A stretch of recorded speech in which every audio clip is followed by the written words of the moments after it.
I don't know if we're live. Are we live? Are we live? Welcome everyone back into Crypto's News. Man, it has been ages.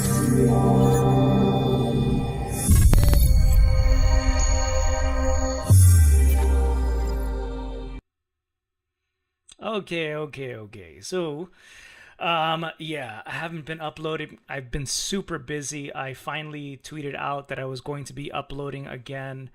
And here we are. I have changed my schedule at work to have more availability to go ahead and be able to once again create content for you guys. And I think that the show format is going to be switching up a little bit. I'm trying to make it now so that it's a weekly format. So we will cover for you what is going on leading into the week, and then by midweek, usually most of the major news has happened. So I figured like maybe Wednesdays will be the day that we're going to be making the show. So yeah, no more is it going to be like the promise of daily news. It was something I could no longer really accomplish. And I felt really bad about the fact that I could not continue doing daily stuff as promised. So now I do want to promise a weekly video at least. And I missed you guys so much. What's going on there? Kevin, Wendell, Lyso, damn, you guys are always available. And that means so much to me. Those of you who continue to support, even through Patreon, even though I haven't uploaded, so many of you have continued to support. And that means so much. So I've really been trying to structure how I'll be getting back to this. And finally today I was like, okay, let's go ahead and do this. Today's gonna be the day. I was setting it up. So I was putting together this entire video, and then I go over to the studio, power up the computer, and guess what? Like Murphy's Law, the computer is just giving me blue screens of death. That's my streaming computer right here. It's just completely failing. It's telling me kernel errors. It's telling me critical processes stopped. And basically, I ended up trying to troubleshoot that most of the day, then having to reinstall Windows. Can't fit Windows, turns out, in DVD discs anymore. So after trying to deal with image burning software and all of that, I eventually realized that Windows is bigger than that, so I had to get a USB. Anyway, it's finally reinstalled Windows, but that means that everything that I've set up here on this system has been completely reset. Audio, video, and I've been trying to get it all up as quickly as possible. As you can probably see, the chat is not working right now. I don't have the little news ticker. I don't have the price symbol. In time, I do want to get everything back in working order, but I'm losing daylight, so to speak, and it's gotten rather late. So I just wanted to be back here with you guys live, at least for a little bit, let you guys know that I am paying attention to what's going on here with the SEC. Lots going on, and it's been just a lot of news picking up recently from these Bitcoin NFTs, these Bitcoin ordinals that have been blowing up, to eventually this Ledger news. So Ledger completely falling from grace, and showing that this supposed secure enclave chip inside of these hardware wallets, which, by the way, I've been recommending for years, we were misled to think that there was no way that private keys could ever leave these devices. It turns out, yeah, new firmware has made it so that they can be split up and encrypted, your private key, and sent off if you agree to this new monthly subscription fee to 3 different secure providers who can get you access back to your crypto if you lose your seed phrase. And so, but like, this should not have been possible in the first place for it to ever leave the device. And how did a hardware update, a firmware update, suddenly make this clear? So this has been huge for Ledger. I think it's been even bigger for Trezor hardware wallets that have been just reaping in gains. More and more people buying those devices. Ledger today is actually having a sale. So if you still like one of those people like, I don't really care, I trust them to not in the future have some sort of actual exploitative firmware update or something like that to happen. Maybe you want to pick up one of these Ledger wallets. Now they're selling for like 30% off of their colored Ledger hardware wallets, but I think people are beginning to kind of lose trust in them. So I imagine their sales have been impacted greatly. But leading into what's going on right now with the SEC basically attacking. So you're seeing right now Coinbase being attacked after Binance. So like investigations into Binance, not too surprising. That's been going on for some time. Binance US, but it actually turns out that Binance regular might have even been trying to service American customers. I don't know how, by the way, because I've tried to access Binance even with a VPN. Let's just say it's not very easy anymore to do such a thing. So It's kind of at odds with what the SEC is saying or what they're finding in their in their new lawsuit here against Binance, and their order to basically freeze all assets at Binance US, and stop them from serving basically anyone, just trying to basically destroy Binance, causing some huge volatility in this space, a huge drop off in price. And eventually you saw the day after Coinbase also being sued as well for offering unregistered securities. Wow, yeah. So they're naming all sorts of things like Cardano as securities. They haven't strictly named Ethereum, but what could this mean for Ethereum? Could this be problematic for staking? So many things are coming up right now, and I had really hoped to explore this to a great degree with you guys, but I guess it'll have to hold for future video, because for all I know, you can't even hear this properly. Oh, nice, Wendell. You got your first treasure through my link. That's so awesome, man. I'm glad you might have gone with a better option here. I don't know if there is. I haven't dug enough to see if they have some sort of secure enclave that could allow for a firmware update to do similar stuff with Ledger, but I believe it's not the case. Ledger is like now trying to further their open source development for their software, for their hardware, that is, I guess, to create more trust. But I don't think they'll ever go fully open source. I think it might be the beginning of the end here for Ledger. I know I haven't said many comments on that, so I have to throw some of that out there. There's weird audio glitches every now and then. Is that the same audio glitch, L, as the one that we were having before? Because if so, I guess reinstalling Windows and all the software didn't help, so at least we got to try that one, huh? Anyway, yeah, props to L, who, as always, is working diligently in the background to, oh man, this sucks that that's still happening. But thank you for the heads up. It's a little weird. Left channel is higher than the right. That's so odd. That's a weird one too. But yeah, we'll get it good with you guys again. I appreciate that. So your patience again is going to have to be super appreciated as we deal with all the technical issues. We were finally beginning to work through them with the last series, and it's like we have to start over again. So upsetting, but I thought my hard drives were completely busted today, so at least that isn't the case. So I don't know what's going on here. It says the mix should be about the same. I don't know why it's like that. I'll have to check it out later. And not much of a glitch. I have the streaming settings actually set to not be super fast, so I don't know what's going on with that. But anyway, I actually, when we got this drop off in price with Binance and the news of the lawsuit from the SEC against them, I actually saw that. I looked at this overall and I thought to myself, this is not something that's really bad for crypto. Overall, it doesn't really have the potential to impact it as much as some might have thought. I actually bought the dip that day. It didn't look like the bear market was going to continue. Many were saying it was after that news came out and that it wasn't over. So actually the price surprisingly rebounded, right? But not just surprisingly rebounded, pretty much to where it had fallen the day to the prices before it had fallen.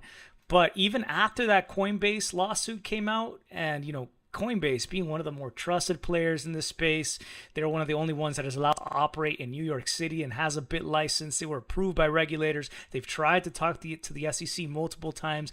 They were suddenly hit with a lawsuit as well after they said, they're positive. Basically 90% plus of their stuff are not securities. They do extreme diligence to make sure that something is not a security and therefore has to go under the purview of the SEC. So I thought, Coinbase getting slammed here, that's probably going to be bad for prices. But nope, prices stayed afloat. Surprisingly. I don't know. And then there was news that CZ is selling all the Bitcoin on Binance to keep Binance USD stable and all this other drama. So controversy and news, if you're looking for it right now, is abound everywhere. So I think it's a great time to catch back up with you guys and start creating content. Thank you so much, Briar. Nice to have you back. I as well. Briar 89. I was born in 89. I wonder if you were born in 89. You've been with me since 2016. That is insane.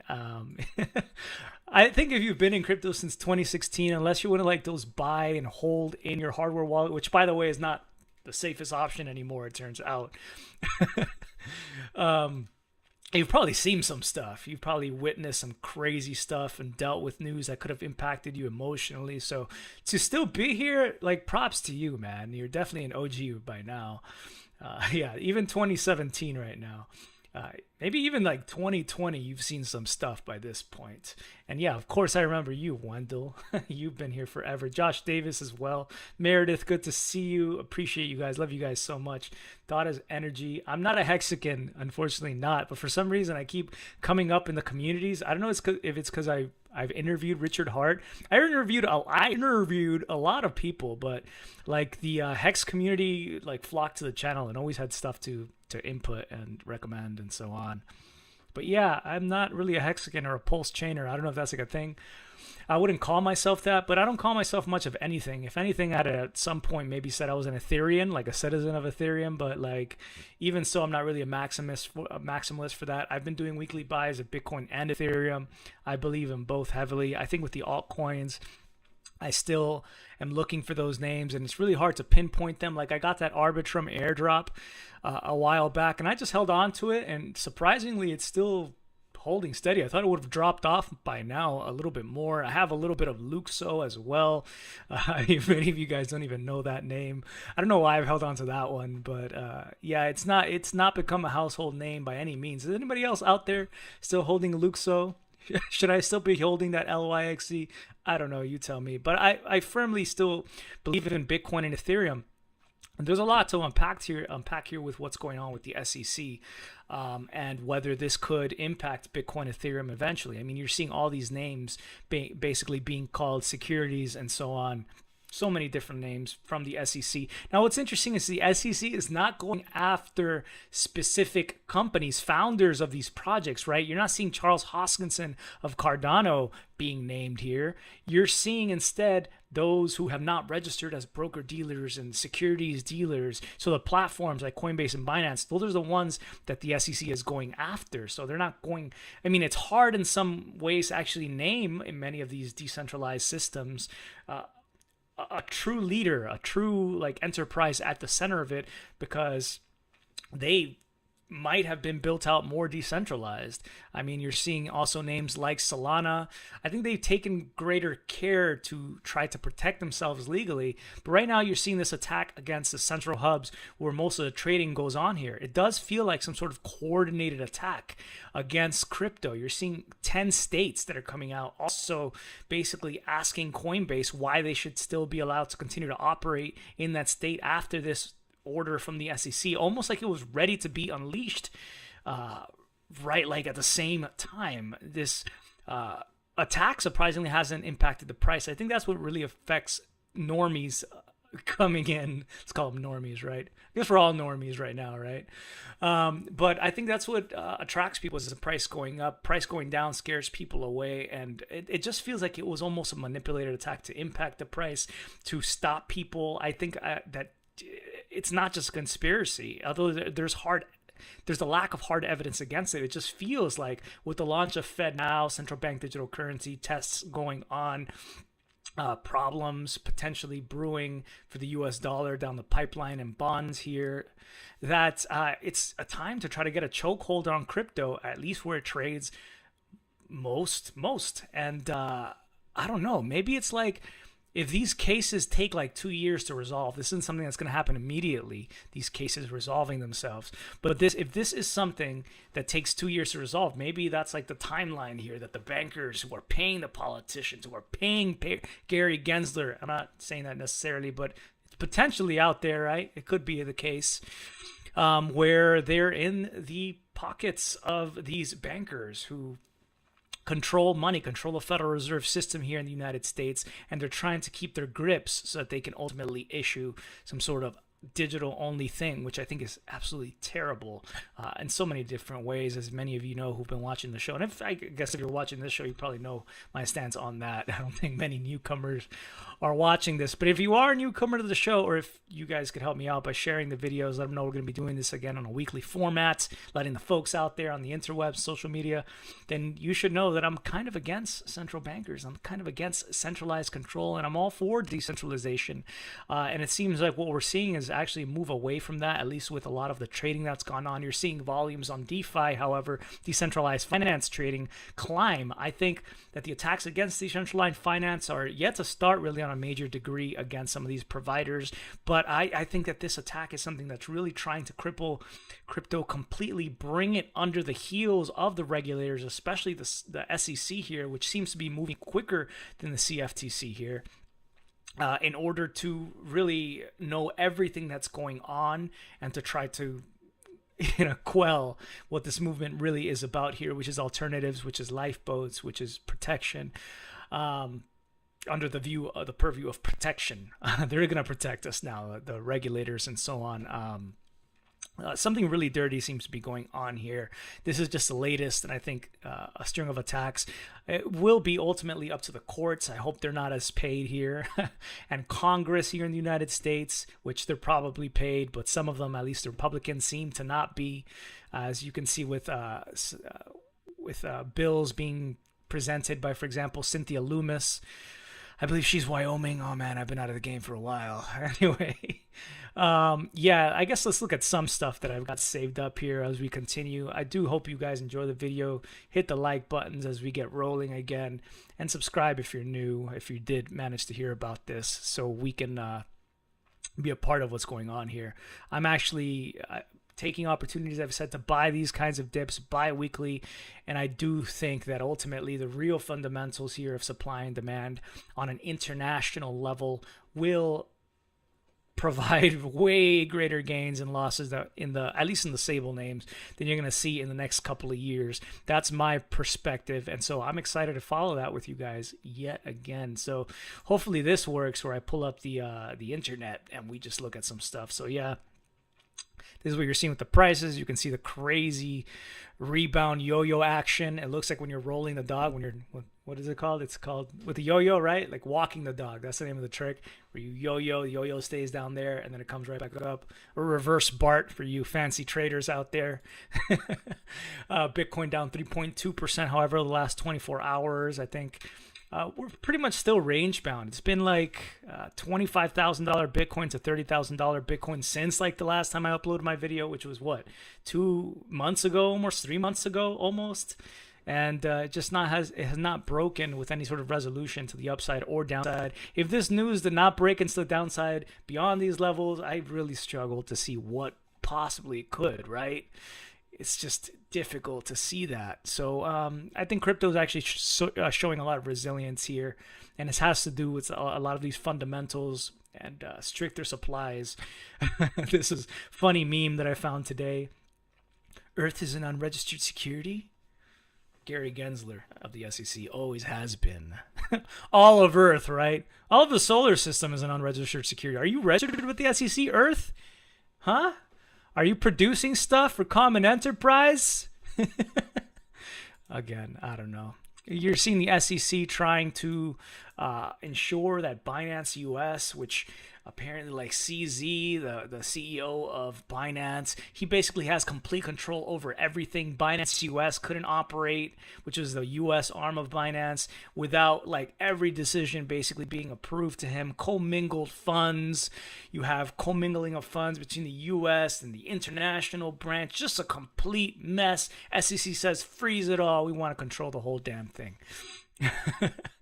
And apparently that got approved. I don't know what's going on there, but you're seeing a flood of liquidity out of Binance right now. You're seeing today actually a premium where Bitcoin was trading like $1,500 on Binance over most other exchanges, as you saw the order books thin out as big traders just did not want to risk their funds being frozen. Smart, right? We've seen frozen funds happen. Where there's smoke, there's fire. Eventually in crypto, FTX, Voyager, Celsius, BlockFi, I don't know how they're alive right now. Are they alive? I don't know. I feel like they might still be alive. But anyway, yeah, I understand why people would be a little bit scared of keeping funds on there. But yeah, you have Coinbase has been trying to come in and register like the SEC has wanted. Come and register, says the SEC. Just come on in, register, and you're gonna be fine. We're gonna take care of you. It's gonna be okay. Coinbase has for months and months been trying to deal with it. Robinhood is the latest that says, hey, when the SEC said come in and register, we also tried. So Robinhood, where you trade stocks for free, right? You can also trade crypto and so on. They also announced that they've been trying to register with the SEC. They've said, where is it? Gary Gensler has a go-to crypto invitation to the firms that are operating without the agency's approval and oversight, which is repeated so often it becomes a messaging mantra. They just need to come in and register. So Robinhood Markets chief compliance lawyer tried to register. He said he couldn't get the agency to actually guide Robinhood into crypto compliance, though the staff seemed like they wanted to help. So Gallagher said that Robinhood went through a 16-month process with the SEC staff trying to register a special purpose broker-dealer. He said, and then we were pretty summarily told in March that the process was over and we would not see any fruits of that effort. So sorry, after all that effort, waste of time and money, it's not like these people work for free for Robinhood. It's pointless. You're not going to get anything. Coinbase attempted to do just the same as well. How could they register as a broker-dealer? After months and months of discussions, they were dismissed with no response or any counter proposal or ideas coming back from the SEC. According to Paul Grewal, I really was thinking today, reading through some of this news, I would hate to be this guy.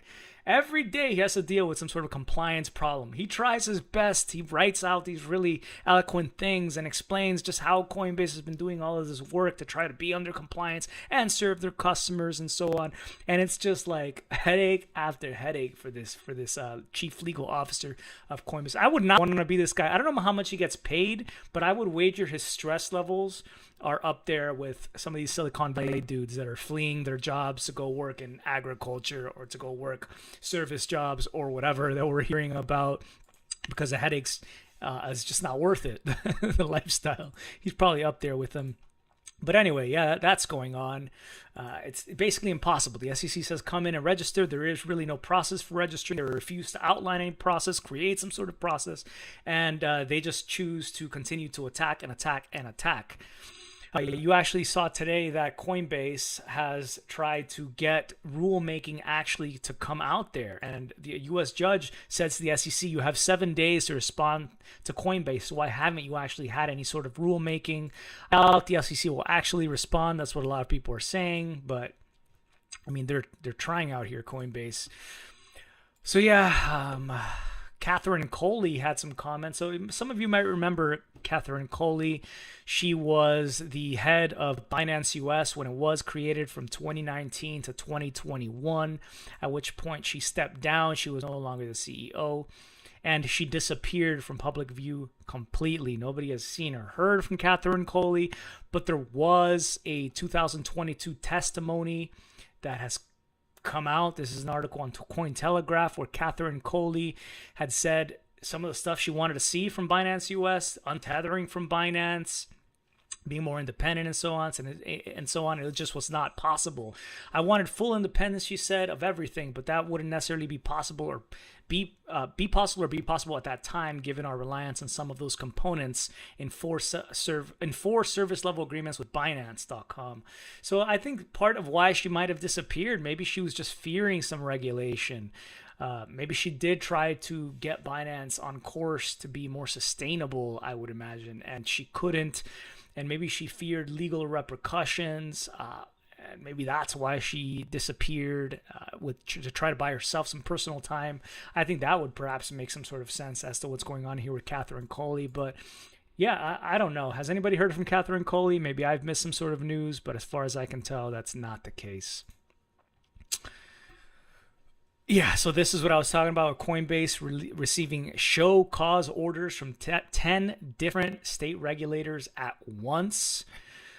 This was a comment that I thought was interesting as in regards to these state regulators. They need to leave Coinbase alone. They're one of the few sexes that has jumped through all the hoops to be registered in New York State, which is one of the strictest states in America when it comes to regulation and legislation in general. If the tyrants who run that state, New York, saw Coinbase fit to operate in New York, that means a lot. Not even Kraken operates in New York. Go after the real criminals, not the legitimate businesses that attempt compliance at every turn. I'm pretty sure Kraken was in New York, but they just got out of Dodge, right? SEC asked for emergency order to freeze Binance US assets anywhere in the world. We talked about that. SEC lawsuits and against Binance and Coinbase unify the crypto industry. Yeah, this is pretty much what everyone is talking about. Everyone seems to be aware of right now and has some sort of comment to say, and has brought us yet together again against a common criminal. I think that there are, I don't know what you call them, bots or entities that just suck up to the government that are like, no, the SEC is protecting us. This is great. And you also see the Bitcoin maximalists like, oh, this is great. You know, they should have only offered Bitcoin. Bitcoin is the only one that's not a security. So, I mean, you have those cohorts, but for the most part, I think this is unifying people against the SEC, calling for class action lawsuits against the SEC for what they're doing here by not offering real guidance or a path for that, and instead making it more and more difficult for people to get access to these cryptocurrencies that they might have held for a long time, or they have done their own diligence. They don't believe that they're securities. They're deeply entrenched in these communities. Coinbase themselves, Coinbase diligence was a thing, doesn't believe that they're securities. And out of nowhere, you have an agency out there manipulating things, going after these names, not going after Ethereum, but going after these names to perhaps make it easier to eventually go after Ethereum, right? As you'll see in a comment that I'll show you guys in a moment. But anyway, yeah, you're seeing DeFi trading volumes in this article announced 22 hours ago. It might even be higher right now. DeFi trading volumes up 444%. So they can't really stop crypto completely. Instead, they're almost creating like a black market here in the United States. Surprising. You think that they wouldn't want to do that. So what I think they're trying to do is really control the on-ramps, the off-ramps, where the dollars come in and out. They did that first with cash, with like local Bitcoins, local cryptos, local Ethereum. Those were services often where people could go and meet somebody and trade in real life for cash for some sort of transaction. But more and more they put secret agents who were in there, and they were charging people for operating unlawful money transmitting businesses without a license, and arresting people left and right. Basically just destroyed these communities. And now they're going after the next thing, where people move digital money in and out in the biggest way. And that some of the biggest ones, of course, are Binance and Coinbase. Cardano was among the cryptocurrencies potentially facing delisting on Robinhood, and potentially other platforms as well that might not want to have to deal with potential action coming forward from the SEC against them for having these cryptocurrencies on there. This is, again, just manipulation, because you're not seeing real guidance. The SEC just says we don't have to rewrite the law. The same ways that securities laws has existed for decades and decades is the same way that they're going to operate now with this new technology that does not fit really neatly within the confines of the old rulemaking. But they still just say, just follow the rules, guys. Come in and register. Anyway, a Binance CEO was apparently called into a U.S. district court. He was issued a summons, but he actually doesn't have to show up to this summons. He can do it without personally having to show up. So that was a little bit of FUD, at least according to CZ, who's dealing with a lot himself on Twitter. He had remarked. But yeah, I think this was interesting. So this was a discussion here on the ETH Finance subreddit that was brought up by Canezilla. And I think it's important, because if you're someone who's been cheering here, oh, I'm holding Ethereum, and Ethereum wasn't named here, this means that SEC just realizes they can't win against Ethereum, or it's not a security. It might have been once. Same thing for what you're seeing with Bitcoin. It just might not be the case to celebrate just yet, as you'll see in this comment right now that I did want to read for you guys. This isn't designed to be FUD, but rather to be realistic about what I expect to happen. Just to be clear, I expect this plan to fail, at some stage along the way, says Canezilla, because I think they let it run too long and it's likely no longer stoppable. So he wrote, the SEC is not governing in good faith. They're definitely orchestrating an attack on crypto. It's real easy to see attacks where attacks don't exist, but watching the SEC chief do everything possible to not define Ethereum as a commodity or a security during the congressional hearings made it extremely obvious that they're acting with intent. You should try to look up those videos if you haven't watched Gary Gensler squirm and to try to avoid answering those questions. With the fact that they're acting with intent in mind, consider the recent lawsuits against Binance and Coinbase, specifically the parts regarding securities. Some in here believe that it was a positive sign that Ethereum wasn't named. It is not a positive sign. The SEC's problem is that if they try to get Ethereum declared a security right now, they're very likely to lose that lawsuit. Their game plan in this case is to go after other coins, especially ones that are in fact much closer to a security. And after securing a win on these, they intend to try to use that to nail Ethereum next. Precedent in court, right? That's the only reason Ethereum wasn't included in the list is due to prior SEC comments and actions regarding it. As soon as they lock in any victories on similar assets, you stake coins are minted by the network, issued out. They will try to use this as support for attacking Ethereum.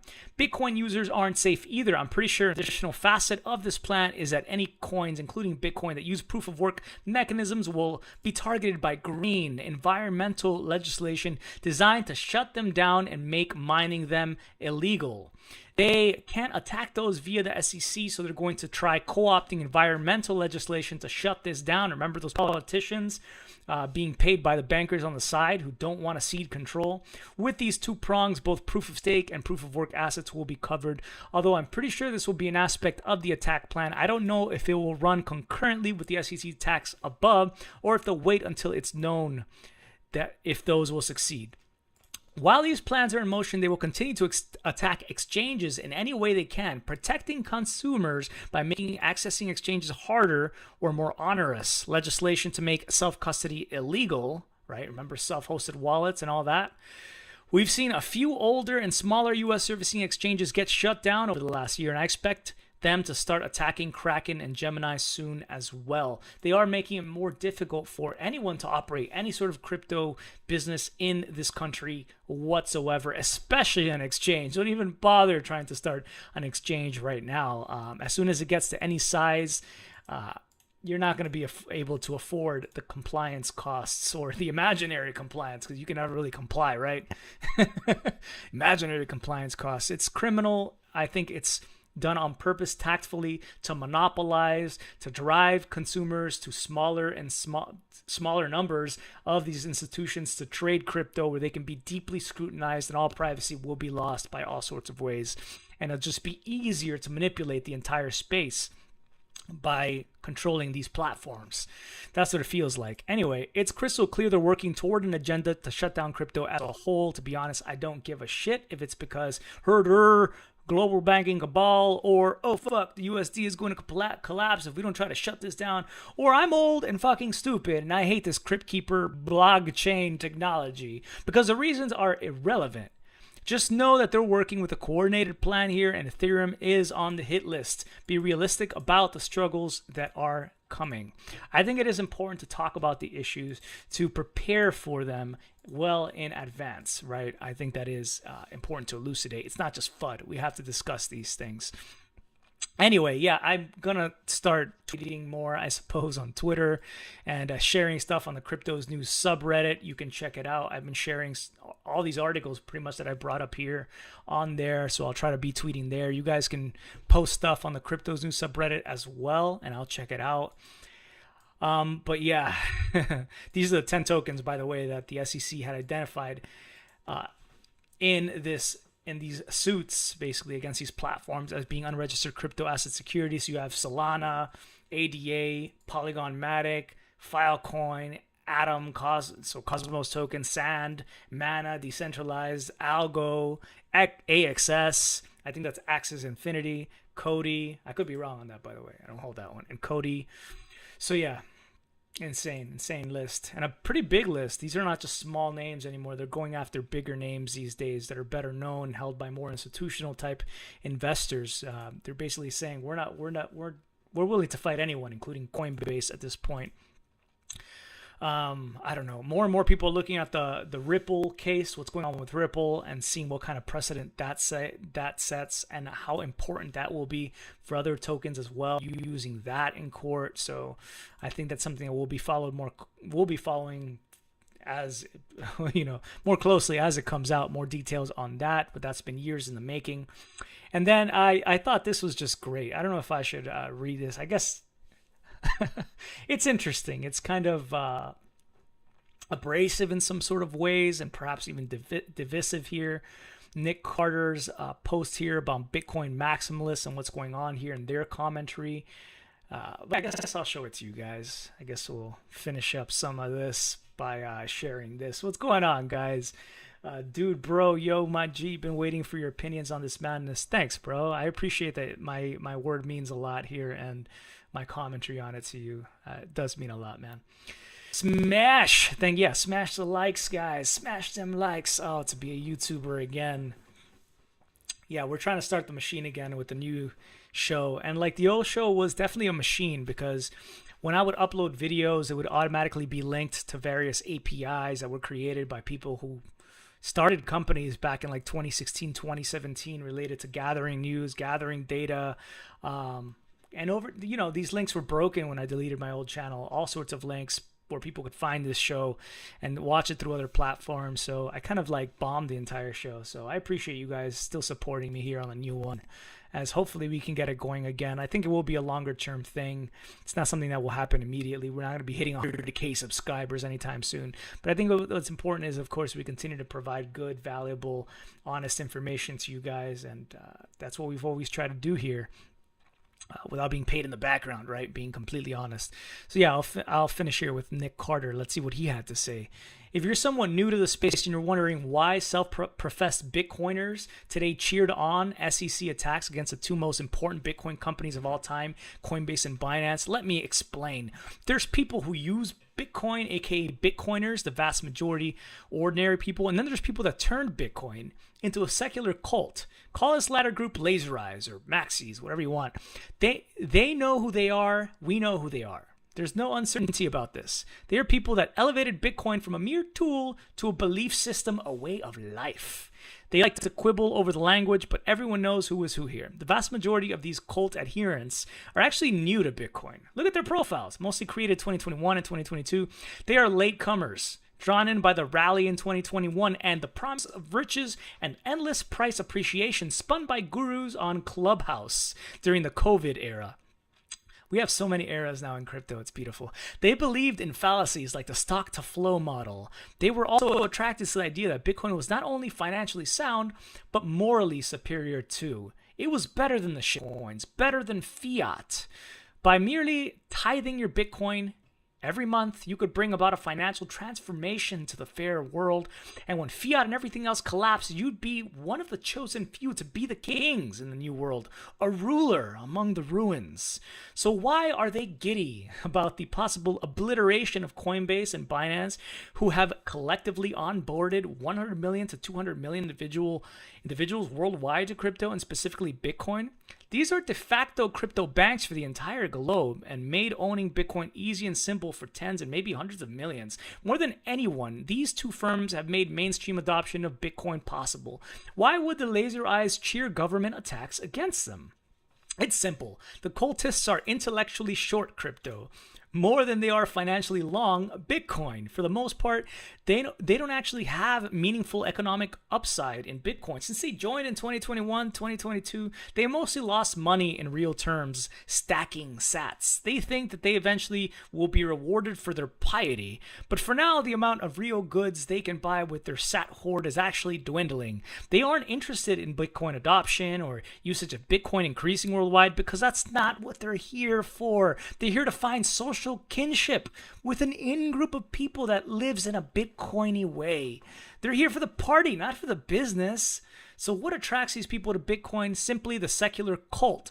It's a way of life for people that live on the margins of society, people that would otherwise be conspiracists, gold bugs, radical libertarians, etc. Generally, they're unhappy with the status quo and find it convenient to blame central bankers and interest rates and ultimately fiat culture for everything wrong with society. Actually, I think what's really wrong here is Moloch, right? Moloch. Who Liv Bory has talked about this quite a bit. There was a great podcast I wish I had shared with you guys between Liv Bory and I can't remember this gentleman's name. It was so good. If you guys really care, ask me in the comments and I'll try to find that for you guys. Going into Moloch and the future, super interesting. It's really basically game theory that has led us to a lot of what's going on here. But ultimately, I still think it's the same thing where we're really not expected to win here by the central bankers. And they're really not playing for us with these interest rates. But anyway, whether this is financial cycle, and by the way, like Nick Carter is a total like VC shill, and I think he's a total institutional shill, and like his dad is in the world, what is it, the like IMF was it? He's at the top. He's like one of the top bankers and economists in the world. So, you know, take some of this with a grain of salt. Realize there's some bias here. And recently we had covered how he was attacked by the Bitcoin maximalist for some of his comments. So a lot of this is personal bias and not necessarily truth. He's not really a hardcore like believer in freedom, decentralization. It really didn't start from that kind of a view. He's approached this from a completely different angle with Nick Castle Ventures or whatever the hell they're called. Anyway, he's one of the suits, one of the younger suits, I guess I would say. But anyway, continuing, I just think this is it's just interesting to read and maybe will be thought arousing for you, but don't take it completely as factual or like, oh, I'm not like crypto said that or any of that. It's just interesting stuff that came out today. Generally, they're unhappy with the status quo, the Bitcoiners, and find it convenient to blame central bankers and interest rates and ultimately fiat culture for everything wrong with society. Whether this is financial cycles, debt, war, or even more far-fetched things like culture, art, food, or fertility, it's all the fault of government spending, inflation, and the debauching effect of fiat money on society. These people believe they can find a kind of liberation in Bitcoin, especially one that comes at the expense of their fellow man, who they believe is condemned to a kind of financial hellfire that will purge all fiat Sodom and Gomorrah style. The great flood will come and only Bitcoin will remain. David Gerard once called the laser eye religion on an apocalyptic death cult, and he's mostly right. The entire ideology is premised on the end of fiat, the end of degeneracy, of debt binges, of credit of largesse, and of all its symptoms to society and the rebuilding of society around a more honest monetary foundation after a period of complete destruction and anarchy, of course. Of course, there's a kernel of truth to everything in here, admits Nick Carter, but there's a vast difference between plain observations and the crafting of a literal secular cult around these ideas. Laser eyes or Bitcoin maximalism isn't like a religion, it's literally one. It has everything a religion has, and it makes specific claims about Genesis, piety, and salvation. There's a doctrine of absolution/salvation. Any sin, no matter how heinous, is forgiven if you repent. Forsake shitcoins and embrace Bitcoin. They really mean this too. I mean, look at some of the most prominent Bitcoin maxi gurus with grim pasts involved in shilling ICOs to retail, all forgiven post-Bitcoin baptism. There's a conception truth. Bitcoin was created in a uniquely perfect and fair way. Nothing else can come close to that. Nothing like that can ever exist again. Only Satoshi's divine proof of work and lack of pre-mine can foster a truly global, decentralized commodity money. There's religious texts, Satoshi's original scripture, the white paper, the forum posts, and the subsequent exegesis. I don't know what this word means, actually. Exegesis. Sounds like a Pokemon. Get 'em, exegesis, and the Bitcoin standard and many others. There's specific cultural rituals, eating meat, steak, right? Shooting guns, promoting masculinity, hierarchy, the nuclear family, disdaining progressivism and feminism, and endorsing a kind of asceticism and privation. There's a tithe. Stack your sats every 2 weeks from your paycheck. And even if you're losing money, which these class of 2021 Bitcoiners generally have done, you are still doing good because it's working for the benefit of the Church of Bitcoin. Contrary to what many people think, Bitcoinism isn't like the prosperity gospel strand of Christianity. In fact, it's the opposite. Laser-eye Bitcoiners actually celebrate privation, emphasizing the sacrifices they make to grow their Bitcoin stack. Think of it as a financial equivalent of religious fasting. This is also why they call themselves plebs, as a way to claim kinship with the working class little guy. Again, remember that these are latecomers. They need to find a moral high ground over the established crypto elites that mostly made money from their participation in the space and the pure underprivileged Bitcoin plebs. If you lack skills or means to contribute to the industry or to make money from it, the next best thing is to claim a kind of working class honest virtue by calling yourself a pleb and thus morally elevating yourself over the impure, money-grubbing, opportunistic elites. There's an eschatology. The fiat apocalypse / hyperinflation / great debt bubble is coming, and no financial asset will be spared except for the chosen one, Bitcoin. After the rapture, the Bitcoiners will inherit the earth, and a handful of sats in your wallet today will buy city blocks in the future. You may be a mere pleb today, but you are a baron tomorrow. There's rituals. Make a pilgrimage. I love this stuff. There's a rituals. Make the pilgrimage to El Salvador to make a lightning payment at McDonald's. Sweltering in the heat at Bitcoin Miami to see your gurus spout platitudes on stage. Yeah, Bitcoin Miami just ended. Paying some Twitter influencer $500 for a grisly cut of steak, listening to the same 6 podcast hosts with the same dozen guests, week in, week out, trolling the no-coiners and the shit-coiners on Twitter, telling your own story of how you found Bitcoin and how it gave you structure and purpose after your divorce, recruiting new adherents to the cult. So what does this have to do with Binance and Coinbase? Well, even though these firms have done more for Bitcoin adoption and accessibility than literally any other companies in the industry's history, they are impure because they listed other coins. They built what people wanted. And that was tools and applications beyond just Bitcoin. The laser eyes harp about Brian Armstrong's early tweets about being focused on Bitcoin before he learned from the market that to survive, he had to build what people actually wanted, not what a small minority of zealots insisted on. This is why you won't find any maxis building real companies, because to be a founder is to be forced to accept market realities rather than trying to impose your ideology forcibly on the world. Binance and Coinbase may have made questionable listing and product decisions, and to be clear, they're very different companies with different regulatory strategies and risk appetites, so I don't mean to imply that they are similar in that respect, but they did provide the tools for Bitcoin to achieve global adoption in a way that was impossible before. But these laser eyes see the world through the lens of the sacred and the profane. They aren't focused on Bitcoin's successes. They would rather live in a world of purity in which Bitcoin is marginal and niche, but all competing coins had failed, than a fallen world in which Bitcoin is much bigger, but other blockchains survived and thrived. To live in the second world would be to admit that Bitcoin wasn't special and uniquely good and moral, but it was simply a tool, one tool among others, some of which proved more successful and adaptive. If this second world came to pass, no Bitcoiners would have to accept that their God was a false one, that their faith was misplaced, that their ordained future didn't and would never occur, even if the fiat apocalypse did come and Bitcoiners weren't uniquely saved, but others were too. I know, this is just comparing it to an actual religion, but you gotta admit, it comes at it from a rather novel perspective, tying in some of the history here, which is what I appreciate. But anyway, to continue, imagine a Christian getting to Heaven's Gate and realizing their God wasn't God, but instead Allah or Krishna or Zeus or Thor, and then seeing sinners and heathens ascending the stairs to the holy gates too. That's Bitcoiners realizing that they bet on the wrong horse, that there wasn't anything particularly moral or pure or sacred about Bitcoin, and that the world doesn't actually care about how immaculate the conception really was.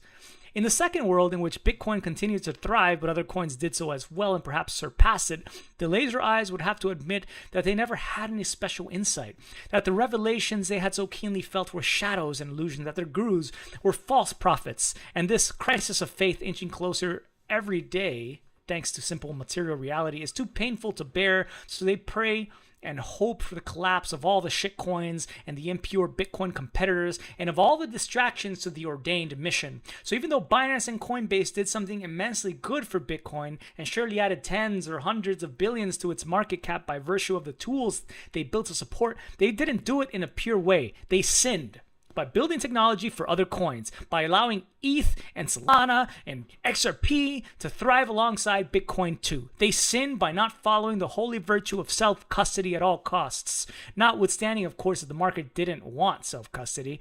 They sinned by not prioritizing the ordained scaling solution of truth in the form of the Lightning Network, but instead built other products that their users wanted first.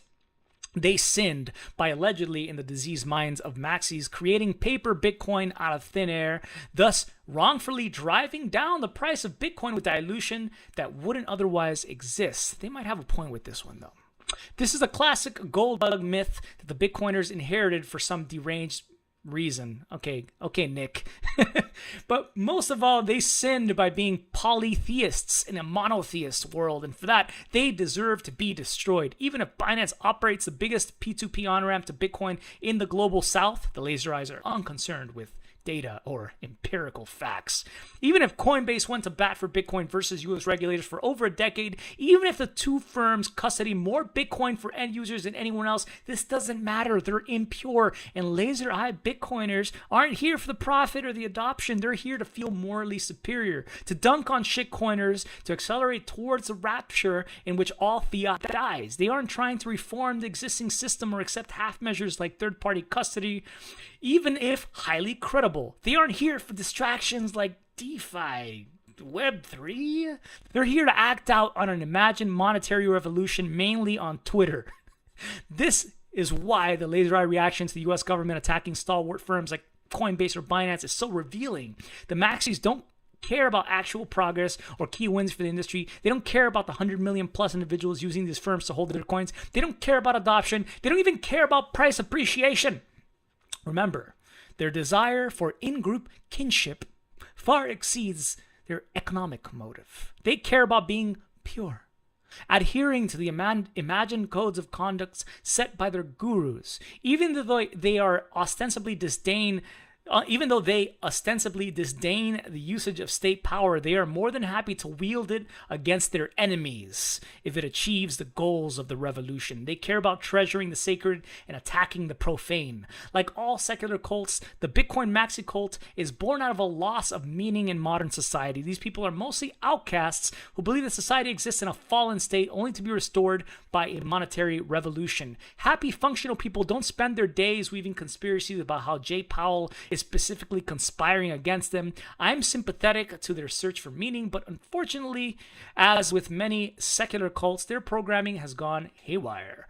Like ducklings, believing a human stranger is their mommy, the laser eyes have imprinted upon a technology and wrongly believe it will be their salvation. It's nothing of the sort. It's a tool, a very good one, but nothing more. It's not a culture and it's not a way of life.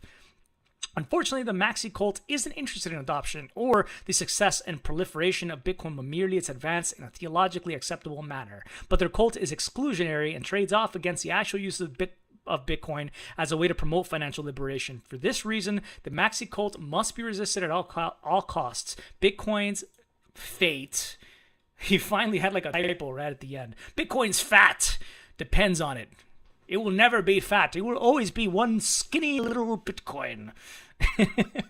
Anyway, I thought that was an interesting write-up. I appreciate the perspective of it. Again, even though I don't agree with a lot of what I read here, or even a lot of what I read here on the show, I share it with you guys because it's fun times. And it's always fun to poke at the Bitcoin maxi crowd, which, by the way, is a very real thing. They will SWAT you. They will send cops to your house if you are too much of an enemy. I firmly believe that.